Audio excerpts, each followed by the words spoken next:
Hi friends, welcome to our YouTube channel. Friends, I am your GK. మీరు చూస్తున్నారు గొడుగు Kalyan YouTube channel. Friends, ఈరోజు మన ఈ వీడియోలో డ్రై బ్యాటరీస్కి అండ్ మెయింటెనెన్స్ బ్యాటరీస్కి ఈ రెండింటి మధ్యలో ఏ ఒక్క బ్యాటరీ బెస్ట్ అనే టాపిక్ గురించి అయితే మనం మాట్లాడుకోబోతున్నాం. ఫ్రెండ్స్, దానికన్నా ముందు ఇప్పటివరకు మా యూట్యూబ్ ఛానల్ సబ్స్క్రైబ్ చేయనట్లయితే కింద రెడ్ కలర్లో ఉన్న సబ్స్క్రైబ్ అనే బటన్ని సబ్స్క్రైబ్ చేసుకోండి. అలాగే పక్కనే ఉన్న బెల్ ఐకాన్ని యాక్టివేట్ చేసుకోండి. ఇలా చేయడం ద్వారా మా లేటెస్ట్ అప్డేట్స్ అన్ని మీ మెయిల్ ద్వారా మీరు పొందగలుగుతారు. ఓకే ఫ్రెండ్స్, ఇక్కడ ఫస్ట్ మనం డ్రై బ్యాటరీస్ గురించి మనం మాట్లాడుకున్నట్లయితే ఈ యొక్క డ్రై బ్యాటరీస్కి మనం బ్యాటరీ తీసుకున్నప్పుడు ఆ యొక్క బ్యాటరీలో కొంత పర్సెంటేజ్ అయితే మనకు లిక్విడ్ అయితే వస్తుంది. అదే దాన్ని మనం యాసిడ్ అని కూడా అంటాం. ఆ యొక్క యాసిడ్ ఆ యొక్క బ్యాటరీలో ఉన్నంత కాలం మాత్రమే ఆ యొక్క బ్యాటరీ అయితే వర్క్ అవడం జరుగుతుంది. అంటే మనం బ్యాటరీ యూజ్ చేస్తుంటే అందులో ఉన్నటువంటి లిక్విడ్ అయితే డ్రై అయిపోవడం అయితే జరుగుతుంది. అది ఎప్పుడైతే డ్రై అయిపోతుందో పూర్తిగా అప్పుడు ఆ యొక్క బ్యాటరీ అయితే డెడ్ అయిపోవడం జరుగుతుంది. అంతేకాని ఆ యొక్క బ్యాటరీకి మనం యాసిడ్ పోసుకోవడానికి లేదంటే డిస్టిల్డ్ వాటర్ పోసుకోవడానికి అవకాశం అయితే ఉండదు. అంటే ఎటువంటి మెయింటెనెన్స్ చేయడానికి అయితే అవకాశం ఉండదు.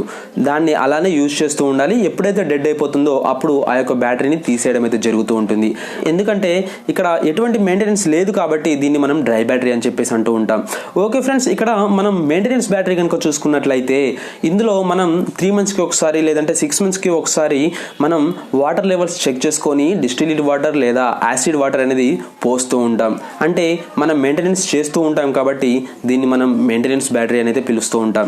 ఇక్కడ రెండిట్లో ఏది బెస్ట్ అనే టాపిక్ గురించి మనం చూసుకున్నట్లయితే ఇక్కడ ఫ్రెండ్స్ ఈ యొక్క డ్రై బ్యాటరీ అనేది మనకు కొంతకాలం వరకే వర్క్ చేస్తుంది. దీని యొక్క లైఫ్ అయితే ఎక్కువ రోజులు అయితే ఉండదు. ఎందుకంటే ఈ యొక్క బ్యాటరీలో ఉన్నటువంటి యాసిడ్ అయితే ఎప్పుడైతే డ్రై అయిపోతుందో తర్వాత మనం పోసుకునే అవకాశం ఉండదు. కాబట్టి ఎటువంటి మెయింటెనెన్స్ చేయలేం. కాబట్టి ఈ యొక్క బ్యాటరీని తీసేయడం తప్ప అక్కడ మనం వేరే ఏం చేయడానికి అవకాశం అయితే ఉండదు. ఫ్రెండ్స్, ఈ యొక్క లైఫ్ కూడా తక్కువగా వస్తుంది. ఇక్కడ మనం మెయింటెనెన్స్ బ్యాటరీ కనుక చూసుకున్నట్లయితే అందులో యాసిడ్ లెవెల్ లేదంటే డిస్టిల్డ్ వాటర్ లెవెల్ ఎప్పుడైతే తగ్గుతూ ఉంటుందో మళ్ళీ మనం దాన్ని ఫిల్ చేసుకోవడానికి అవకాశం ఉంటుంది. కాబట్టి ఈ యొక్క మెయింటెనెన్స్ బ్యాటరీ యొక్క లైఫ్ అయితే ఎక్కువగా వచ్చే అవకాశం అయితే ఉంటుంది. అర్థమైంది కదా ఫ్రెండ్స్, ఇక్కడ మనకు డ్రై బ్యాటరీ లైఫ్ అయితే తక్కువగా ఉంటుంది. ఎందుకంటే మనం అందులో యాసిడ్ అండ్ డిస్టిల్డ్ వాటర్ పోసుకొని దాని లైఫ్ మనం పొడిగించుకోలేం. కాబట్టి మెయింటెనెన్స్ బ్యాటరీ కనుక మనం చూసుకున్నట్లయితే ఈ యొక్క మెయింటెనెన్స్ బ్యాటరీకి మనం డిస్టిల్డ్ వాటర్ పోసుకోవచ్చు లేదంటే యాసిడ్ వాటర్ పోసుకోవచ్చు. ఎక్స్టర్నల్గా మనం పోసుకొని దాని యొక్క లైఫ్ అయితే ఎక్కువ రోజులు వచ్చేలాగా మనం చేసుకోవచ్చు. కాబట్టి ఈ యొక్క బ్యాటరీయే మనకు బెస్ట్ అని అయితే నేను చెప్తూ ఉంటాను. అందుకే ఫ్రెండ్స్, ఇక్కడ డ్రై బ్యాటరీ తీసుకునే వాళ్ళు కూడా కొంచెం ఆలోచించండి.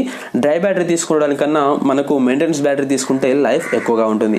ఓకే ఫ్రెండ్స్, ఈ రెండింటి మధ్య తేడా ఏంటి మీకు ఒక అవగాహన అయితే వచ్చింది కదా, ఏది బెస్ట్ అనే దాని విషయంలో. ఓకే ఫ్రెండ్స్, మా వీడియో అయితే మీకు నచ్చింది అనుకుంటున్నాను. మా వీడియో అయితే మీకు నచ్చినట్లయితే లైక్ చేయండి. మీ యొక్క డౌట్స్ అండ్ అభిప్రాయాన్ని నాకు కామెంట్ రూపంలో తెలియచేయండి. ఈ యొక్క వీడియోని మీ ఫ్రెండ్స్కి ఫ్యామిలీ మెంబర్స్కి షేర్ చేయండి. మన ఛానల్ని సబ్స్క్రైబ్ చేయడం మాత్రం మర్చిపోకండి. అలాగే చూసుకున్నట్లయితే మన ఛానల్లో నేను గివ్ అవే వీడియో అయితే ఒకటి అప్లోడ్ చేశాను. అది నేను ఎండ్ స్క్రీన్లో లేదంటే డిస్క్రిప్షన్లో లింక్ అయితే ఇస్తాను. ఆ యొక్క వీడియో ఒకసారి చూడండి, మీరు కామెంట్ చేయండి. ఆ యొక్క గివ్ అవేలో మీరైతే విన్ అయ్యే అవకాశం కూడా ఉంటుంది. ఓకే ఫ్రెండ్స్, అలాగే ఆ యొక్క గివ్ అవే వీడియోని కూడా మీ ఫ్రెండ్స్కి ఫ్యామిలీ మెంబర్స్కి షేర్ చేయండి. Please friends, give your support to our YouTube channel. Thank you for your watching.